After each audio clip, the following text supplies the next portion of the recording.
안녕하세요, 라라입니다. 오늘은 욕구에 대한 거짓 죄책감에 대해서 좀 파헤쳐 보겠습니다. 예상치 못하게 욕구 시리즈를 계속 하고 있는데요. 창조성 회복에 욕구가 정말 중요한 사안이라서 오늘도 열정적으로다가 계속 얘기해 보겠습니다. 지지난 시간에도 예를 들었던 신발을 너무 좋아해서 집에 신발이 500켤레가 있는 신발놈이 있다 는 예부터 출발해서 복습을 거쳐서 오늘 얘기까지 가볼게요. 자, 첫 번째, 나는 신발이 너무 좋아. 그래서 신발이 500켤레나 있어서 너무 행복하고 이 모든 게 나의 것이라는 게 정말 너무 충만하고 풍요롭게 느껴지고 감사하다. 그리고 그 신발을 산 돈도 남의 돈이 아니라 내 돈이고 신발을 삶으로 인해서 다른 사람에게 피해를 준 적이 없다. 그렇다면 이것은 건강하고 순수한 욕구죠.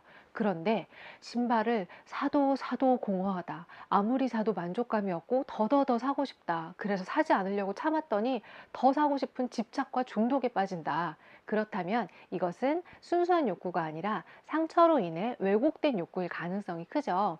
아마도 무언가 사고 싶은데 사지 못했던 욕구들이 억압돼서 그것이 신발로 표출됐을 수도 있고요. 어느 날 굉장히 스트레스를 받았는데 그날 우연히 신발을 사면서 스트레스가 해소된 경험이 무의식에 각인이 되어서 스트레스를 받을 때마다 계속 신발을 사는 것일 수도 있습니다. 그렇다면 신발 구매를 중단한다거나 신발을 더 사도록 욕구를 충족시켜 주는 게 아니라 그 진짜 욕구를 찾아내서 해소해 준다거나 상처를 치유하는 작업이 필요하겠죠.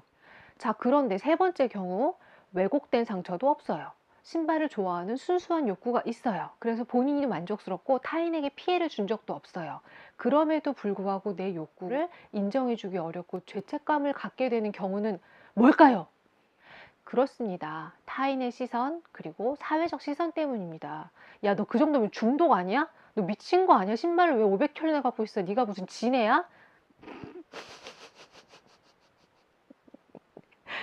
뭔가 절제가 안 되고 문제가 있는 인간으로 보여질 것이라는 두려움 때문에 굉장히 순수한 욕구임에도 불구하고 우리는 죄책감을 느낄 때가 많습니다. 그래서 그 순수한 욕구를 억압하면 어떻게 될까요? 더 큰 반동으로 튀어오르기 때문에 더 많이 신발을 사게 될지도 모릅니다. 순수한 욕구로 신발을 구매할 때는 행복감과 만족감이 있었겠지만 그렇게 억압된 욕망으로 신발을 구매할 때는 만족감 대신 죄책감과 자책, 두려움만 커지게 됩니다. 우리는 이렇게 타인에게 피해를 주지도 않고 자신에게 파괴적이지도 않은 건강한 욕구임에도 불구하고 타인이나 사회의 시선이 두려워서 그 욕구를 억누르기도 하고 뻔히 그 욕구가 있지만 그 욕구를 들어주지 않기도 합니다. 저의 예를 들어보자면 저는 대학에 꼭 진학하고 싶은 마음이 없었거든요. 그런데 부모님께 주변의 지인들에게 어떻게 보여질까? 나만 대학 안 가고 튄다고 뭐가 달라질까 하는 두려움 때문에 결국 대학에 진학했거든요. 하지만 저의 진짜 욕구는 대학은커녕 고등학교도 자퇴하고 싶었습니다. 저는 정말로 음악을 하고 싶었거든요. 그리고 또 한때는 정해놓은 몸무게에 제 몸을 맞추려고 굉장히 오랫동안 노력했습니다. 그런데 날씬해지고 싶다는 욕구는 저의 욕구가 아니었고 그저 사회적으로 내가 살이 찌면 뚱뚱해지면 나를 싫어하겠지라는 두려움 때문이었습니다. 제가 사회적 통념 때문에 억눌렀던 욕구 중에서 수면력에 대한 얘기를 조금 더 자세히 해볼게요. 보통 성인의 평균 수면 시간이 7, 8시간 정도 되고요. 보통 아침 7시 정도에 기상을 하죠. 그런데 저는 이 시간에 아무리 저를 맞추려고 해도 맞출 수가 없었습니다. 몸이 언제나 너무 힘들다고 더 자고 싶다는 신호를 보냈는데도 뭔가 제가 세상의 기준에 못 미치는 낙오자가 되는 기분이어서 저는 계속 이 수면 시간에 맞추려고 노력을 했거든요. 그런데 그러면 그럴수록 잠을 더 많이 자거나 또는 방전이 되어서 스케줄을 펑크내는 일이 많아졌고요. 그러면 그럴수록 저는 제 수면 시간 하나도 조절하지 못하는 굉장히 게으르고 이것도 못 해내는 나라는 생각이 들어서 저 자신을 더 미워하고 자책하게 되었습니다. 결국 이 모든 억압들은 저에게는 우울증으로 나타나게 되었습니다.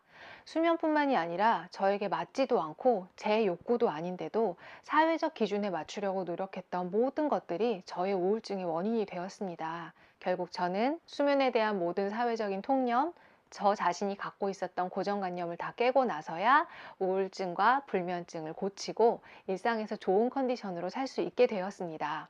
물론 일은 예전보다 훨씬 능률적으로 할 수 있게 되었고요. 좋은 컨디션으로. 우리가 생각이라는 걸 좀 해봅시다. 76억 명이 살고 있다면 76억 개의 라이프 스타일, 76억 개의 삶의 방식이 존재하겠죠. 그런데 나도 모르게 두려워서 따르고 있는 그런 사회적인 기준들이 과연 합당한가요? 그것을 따르는 게 정말로 좋은 삶으로 이끌고 나를 행복하게 하나요? 조금만 이성적으로 생각해봐도 굉장히 말도 안 되고 모순투성이라는 걸 알 수 있거든요. 모두 다른 수면 시간, 모두 다른 식사 패턴, 모두 다른 몸, 모두 다른 생각을 갖고 있는 우리는 모두 고유한 존재들입니다. 그래서 틀린 게 없고 틀린 게 없기 때문에 맞춰야 할 옳은 기준도 없습니다. 기준은 오직 하나, 내 욕구에 맞는가? 이것밖에 없습니다. 그래서 창조성이 회복된 삶이란 나만의 기준, 나만의 편안함, 나의 섬세한 욕구가 충족되는 나만의 룰을 가진 삶입니다. 타인에게 피해만 주지 않는다면 우리는 어떤 따라야 하는 외부의 기준도 없습니다. 물론 타인의 시선을 의식하지 않는 게 그렇게 쉽지 않은 작업이라는 것은 잘 알고 있습니다. 저 역시 저의 외모나 몸매, 학벌 이런 것들로부터 자유로워지기 위해서 굉장히 오랜 시간이 걸렸거든요. 그런데 그것을 계속해서 깨나가는 것이 우리가 평생 계속해야 할 창조성 회복의 여정입니다. 당장 바꿀 순 없더라도 일단 나 자신을 설득하는 일부터 한번 시작해 봅시다. 나는 왜 예쁘고 잘생기고 몸매 좋고 영어도 잘하고 좋은 직업에 좋은 차도 가져야만 할까요? 그리고 그게 말이 되나요? 그리고 그렇게 되면 나는 행복할까요? 좋은 대학을 나오면 행복하고 좋은 직업을 얻을 수 있을까요? 참고로 2018년 조사 결과 서울대생의 47%가 우울증이라고 합니다. 또 밤 10시에서 새벽 2시 사이가 피부 재생 시간이기 때문에 반드시 잠을 자야 한다고 하는데요. 저는 성인이 된 이후에 한 번도 그 시간에 잠을 자본 적이 없는데 그럼 저는 쪼글쪼글 늙은이가 되어야 되는 게 아닐까요? 의심도 안 하고 거의 무의식적으로 따르고 있는 주변의 시선, 사회적인 통념이 정말로 옳을까요? 그것들이 가치 있고 의미 있고 내 삶을 행복으로 이끌까요? 전혀 그렇지도 않은데 왜 나는 이 모순에 집착하고 있을까요? 그렇게 타인이 볼 때 문제가 없는 삶을 사는 게 나에게 왜 이렇게 중요할까요? 내 삶은 그들을 만족시키기 위한 삶인가요? 아니면 나 자신을 만족시키기 위한 삶인가요?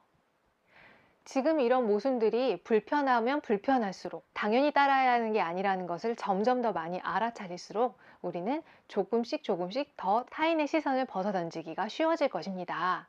그리고 그랬을 때 나의 고유한 욕구를 억압하지 않고 고유성과 창조성을 꽃피우는 삶으로 나아갈 수 있을 것입니다. 창조성 회복은 무한한 가능성이 열려있는 삶으로 나아가는 것을 뜻합니다. 그 자유를 위해서 내가 두려워하는 타인의 시선을 알아차리고 타인의 시선으로 나의 욕구를 억압하고 있는 이 불편한 사실을 끊임없이 직면해 가시기를 응원하겠습니다. 오늘의 이야기를 마치겠습니다. 다음 시간에 또 만나요. 안녕!